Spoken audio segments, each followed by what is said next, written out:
Well. My mic is not on the right position. Oh well. Let's do it again.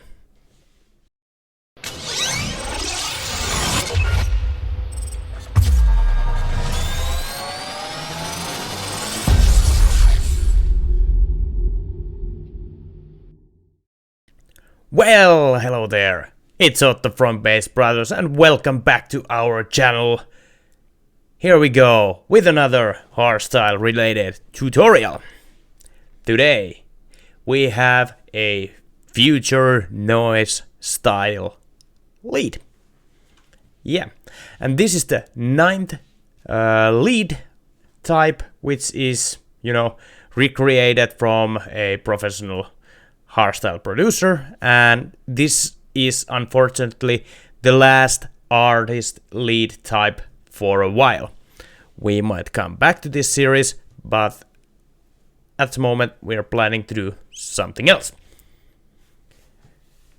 And without further ado, before we start, now is your time to subscribe. It's free, just click it. If you don't like our videos, then unsubscribe. Leave a like, comment. Anything helps. Thank you, and let's get on with the lead sound. Booyah! So, yeah, let's start with the important part. The lead. So, this time we used 4 different layers on the lead. And the lead on its own sounds like this.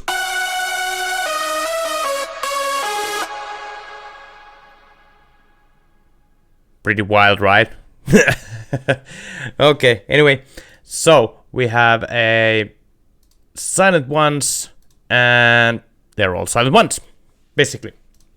So we have 4 different layers, and again, this is basically a solid, except with a little twist. We have some square sounds there as well.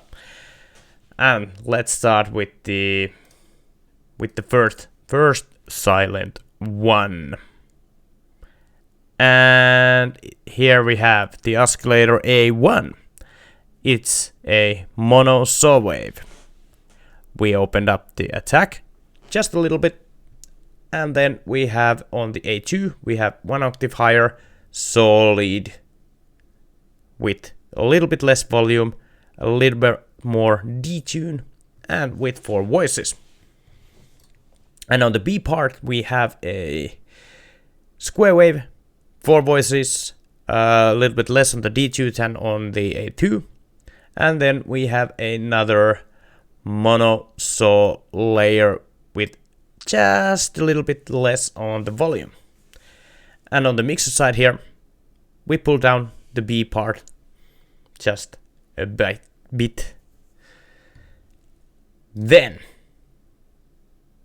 well, actually we have a filter here. This is not needed in this tutorial. This is just if you want to, use this lead and dial down the cutoff, it's gonna make it more plucky sound, so it's not necessary for the sound design. Anyway, moving on.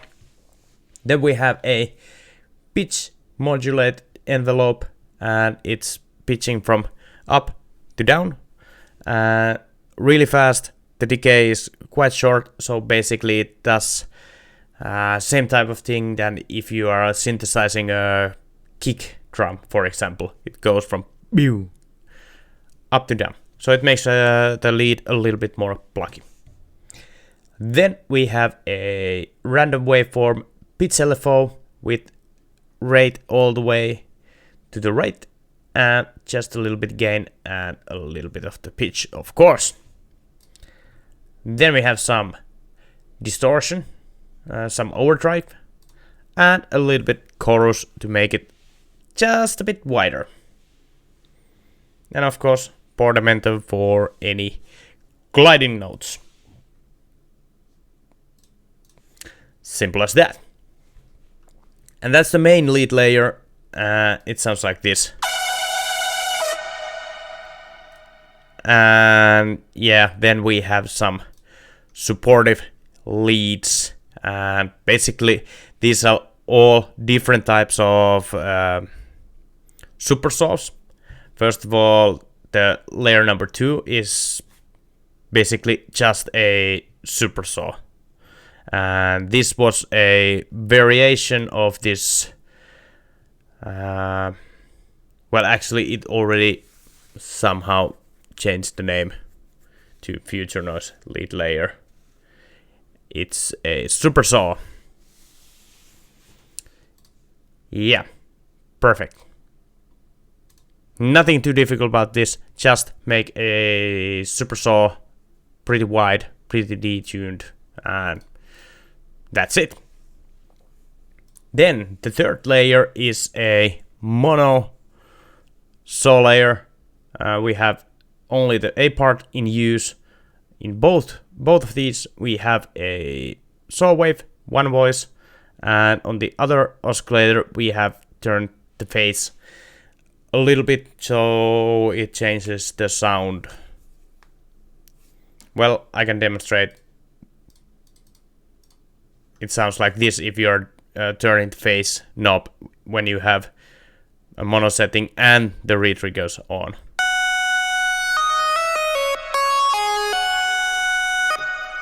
Just like that. And some distortion as well, and of course the portamento for the gliding notes. And last we have another type of super saw. It's just a little bit different than on the layer 2. The layer 2 sounds like this, and the layer 4. So basically they are a little bit different textured super saws. And again, all of them together.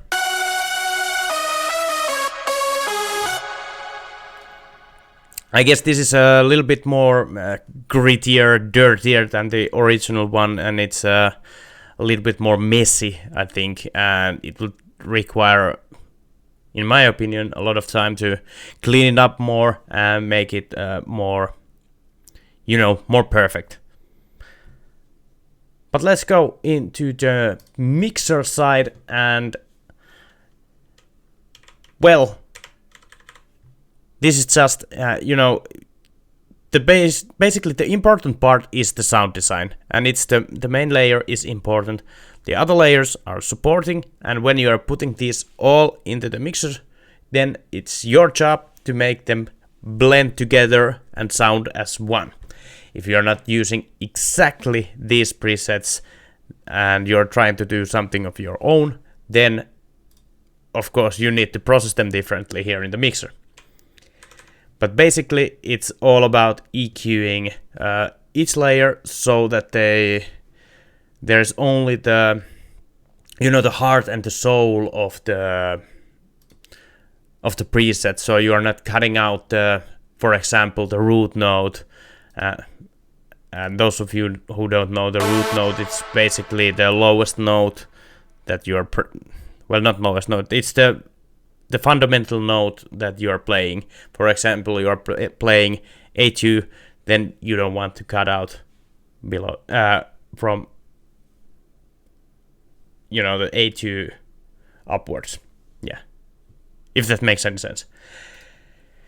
Anyway, we have EQ'd each layer a little bit differently and making sure that there's room for each one. For example, we have here on the second layer, you can see we have boosted on the 2K and also on the 9K, so it makes a little bit like a high. It's a wide bell curve, actually, all in all. And then again, here we have cut out from 6000 or rolled off the highs, so it makes more room for that layer to bring out its frequencies. Yeah, that's the whole point of these EQs on each of the layers. Then of course, all those 4 layers, as you can see from down below, they are routed into a lead bus. And this is a dry sound, so here's no reverb or anything. We have some distortion, and in this case there's some tape saturation, and this is quite well, it's mixed all the way wet. You could also make it a little bit more subtle, like changing the dry wet signal maybe to something like a 50-50. Then a little bit of EQing to balance things. Some OTT, which also brings out some saturation, as well as the multiband compression. It's quite heavy here. As you can see, the depth is on 63%. Another type of exciter, this time it's a tube distortion, and only from 400 Hz upwards, since there's nothing important below the 400 Hz, so why would you even saturate that signal? Then we have a CLA compression to tame out the peaks and make the sound more unified. And last, some corrective EQ before we are going to the reverb. And there is a reverb tutorial coming up pretty soon. That will explain every single thing. For example, in this lead or any other artist lead we made before, I'm trying to explain as detailed as possible how to make a big reverb and how to sidechain it and so on. Then both the dry and the reverb are going into a lead final bus. And here we combine the dry signal and the reverb into a solid one sound. And to do that, we have a neutron tree here with a sculpture, first of all. And this is just a, I guess, fancy compression EQ type of thing. If I play the sound, you can see it's boosting something and it's lowering something. It's making the peaks, I guess it's just flattening the dynamics a little bit. Then some EQ, and here we have some dynamic EQing, which are basically a compression. And then we have a real compressor here to, again, lower the dynamics of the lead. Then we have a mid-side saturation, and this has also been explained quite many times on our different tutorials. But to recap things, this is just to make the sound seem a little bit more wider than it is. It's going to distort and saturate differently the mid and the side signals, so it creates an illusion that it's more wide without actually making it more wide, because basically it's just making more of a gap between the mid signal, which is basically it's the same signal coming from left and right speaker, and the side signal is the difference between those. If you have signal that is a little bit different on the right than on the left, then it's going to the side, and if they're both equally the same, then it's going to the mid. And if we are processing those signals differently, they're more distinct, so it makes the appearance that it's more wide. Then we have again a CLA compression just to make it again more flat, the whole signal. Some EQs to correct the sound a little bit. And we have a stereo imager here to make it more wide. And a limiter at the end. And they're all going to the pre-master, where we have a match EQ from the original track, and this is just a subtle effect. As you can see,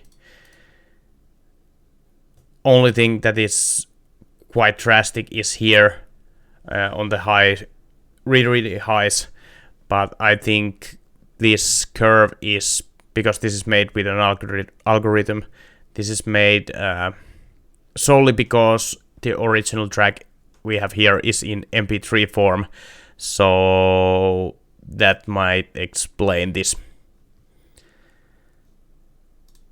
And another type of match EQ here also at the end. They're both really subtle, but it makes a big difference in the whole sound.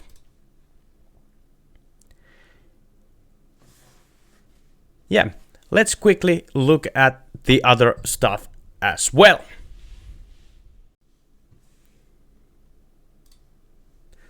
And the other stuffs are chords and a bass line.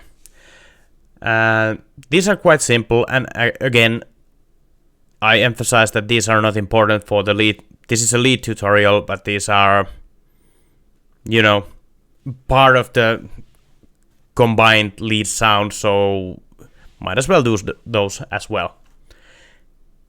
And we have the chords and a pad, and the chords sound like this.